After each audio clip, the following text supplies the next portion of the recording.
Excalibur number 16 is the first post-Ten of Swords issue in the series, and fortunately one of the most direct follow-ups to the event we've seen so far in the month, or so since the All Hands on Deck X-Men event concluded. In Ten of Swords, Betsy Braddock, aka Captain Britain, was shattered into a million pieces by Saturnyne in a spell that reformed the Captain Britain corpse in Betsy's image, but left the Prime Betsy still missing in the multiverse. Today, I will answer, where is Betsy Braddock after Ten of Swords? How does Mister Sinister fit into Excalibur's new direction? What is the future of mutant magic and this series Excalibur, plus theories and predictions for things to come? Hey everybody, I'm Dave Busing, founder and editor-in-chief of comicbookherald.com. You are listening to Krakin Krakoa number 137. If you like the Comic Book Herald YouTube channel or Krakin Krakoa, please consider liking, subscribing, sharing, and sharing your comments here on the video as well. Spoilers for Discuss Comics will follow. In Excalibur number 16, we have writer Tini Howard, artist Marcus Toe, colors by Eric Arciniega, letters by Ariana Maher. Again, this is the most direct follow-up to the event, which is greatly appreciated. I've been talking recently about the X-Men comics that have been coming out post Ten of Swords, and how few of them are maybe making little references to this massive event that happened, but not really directly following up. I think unsurprisingly, in the given that Ten of Swords was co-written by Tini Howard and Jonathan Hickman, their stories in Excalibur and of course in X-Men are probably going to be the most direct follow-up. So we do have the team of Excalibur basically lamenting the loss of Apocalypse and the loss of Betsy Braddock. Now, the loss of Apocalypse is most deeply felt and perhaps only felt by Richter here. Now, I'm kind of feeling Richter's point. What is this book without the schemes of Apocalypse? Plus, the vibe of Ten of Swords was not that Apocalypse was abandoning his mutant people, which is kind of how Richter feels here. It was the opposite, in fact, right? He was actually feeling this community and this unity of mutant synergy. So perhaps there is more to the plan here, and it leaves it to Richter to kind of find and establish in these pages. Also, quick shouts here as well to Howard and Company for keeping Fred Dukes, aka the once and former Blob, in the loop on Betsy following their shockingly memorable affair in the pages of Age of X-Man Extremists. If you read nothing of Age of X-Man, I would recommend nothing but the miniseries Extremists, again, in part for that Blob and Betsy relationship. I know it sounds wild, but it's really good.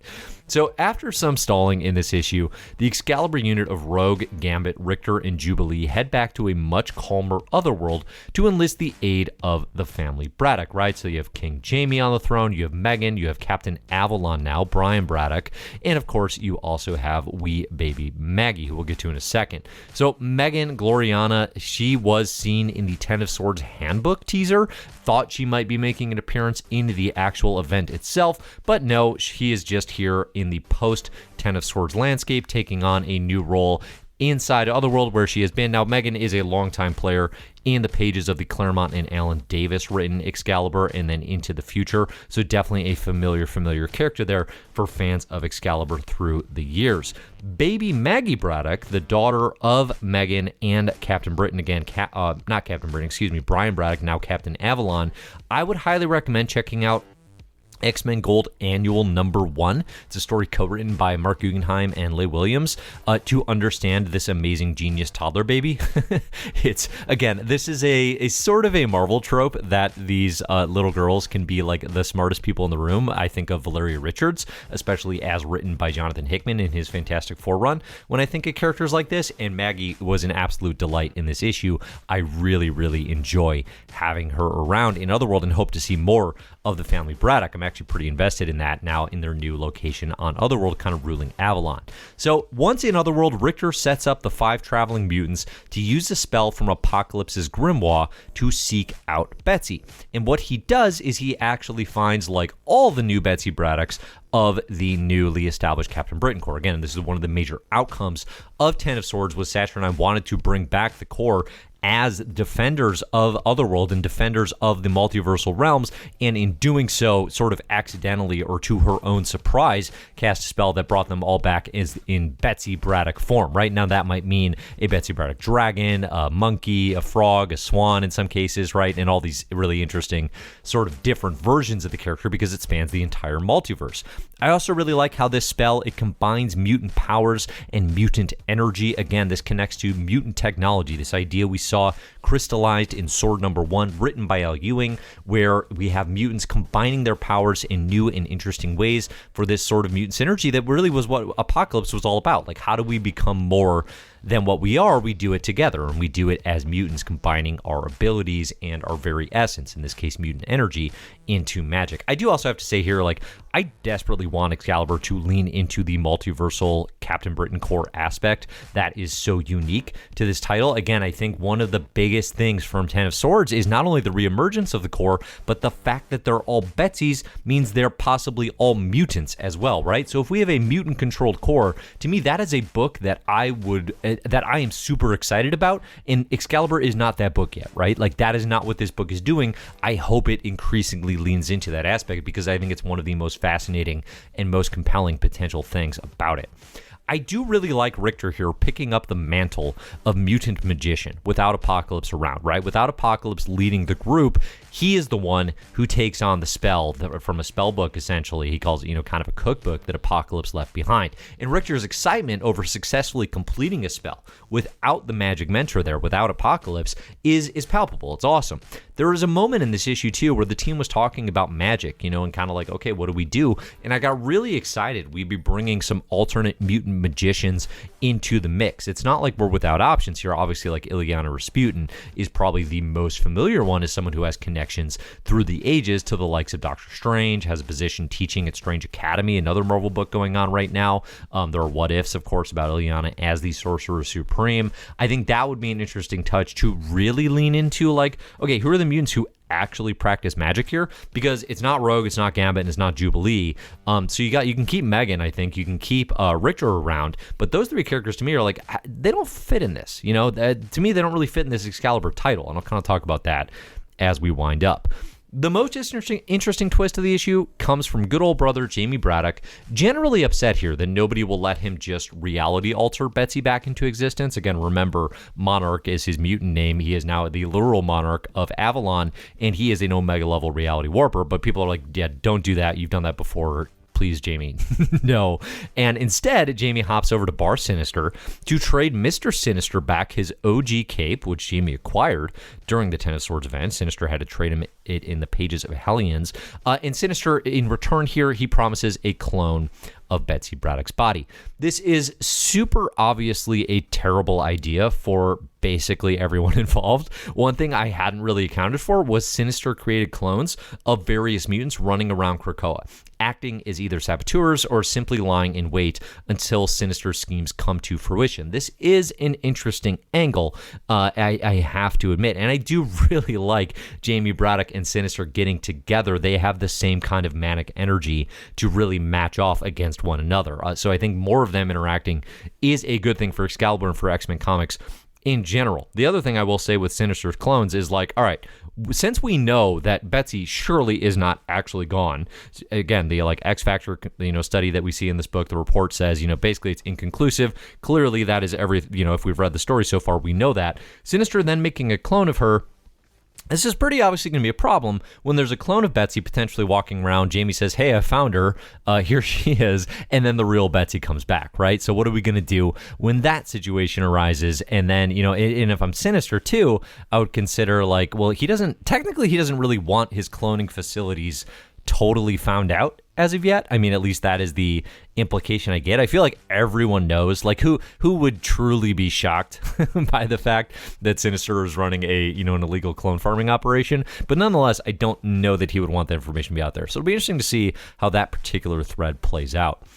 I definitely do continue to have problems with the pacing of Excalibur. I think broadly, I consistently feel pretty impatient with this title. Now, in a Battle of the Atom podcast interview, Tini Howard talked about Hickman's advice to write for the long game and to seed things over time. And it's a really interesting conversation, and I quite enjoyed listening to that bit of feedback, but I think she took that advice a little too well, honestly. There's just an excessive amount of hand-holding on an issue-by-issue basis. The issue I like the most, the really weird alternate reality reality Excalibur issue, was around 9 or 10, did the least of this. It threw us into the fire, threw us into the pit, and said, deal with it, let's roll, let's do some wild stuff with story. And I consistently feel like I'm not getting enough of that from the pages of Excalibur. I mean, again, coming out of Ten of Swords, we know Betsy Braddock is missing, right? This is not news, even though the Captain Britain corpse has been rebuilt in her image. And yet we then literally spend the issue setting up the search for Betsy, including a bewilderingly useless X-Factor investigation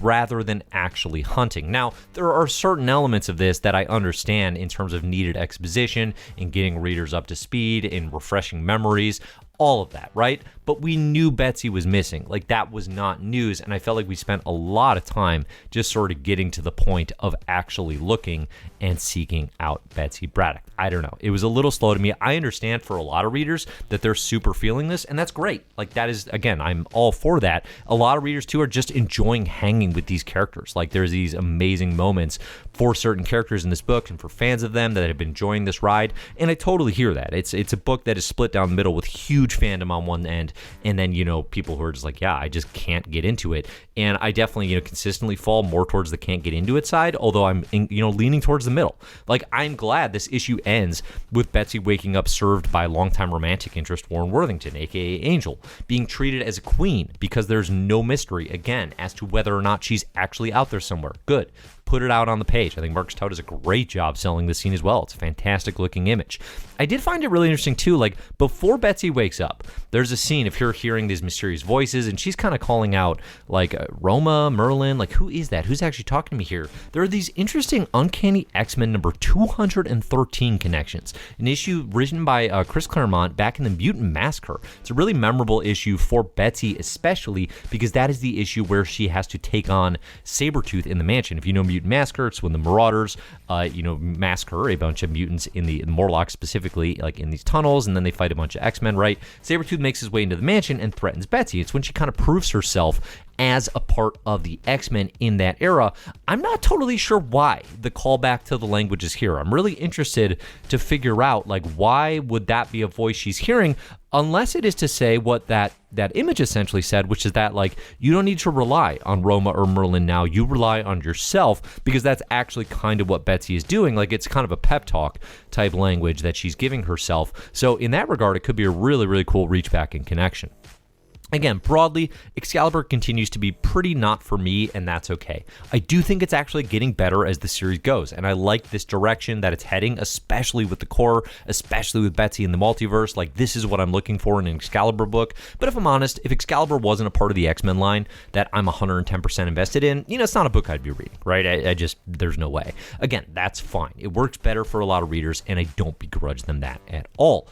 I do continue to feel just kind of like confused by the team selection, though. Jubilee in particular, like, why is Jubilee on this team? Kind of just feels like we needed her baby dragon for a minute. I just don't get why she's here. I think Richter fits in the best. I'd honestly be a lot more into Excalibur if we became the Braddock family, the core, and Richter, and let Rogue, Gambit, and Jubilee run free. Like, let them be free in other books. I was rereading, actually, like, right before I read this issue, Mr. and Mrs. X, a series written by Kelly Thompson that came out right before, like, House and Powers. And I'm not a huge Rogue and Gambit shipper or fan throughout the decades or whatever, right? They've never been my favorite characters.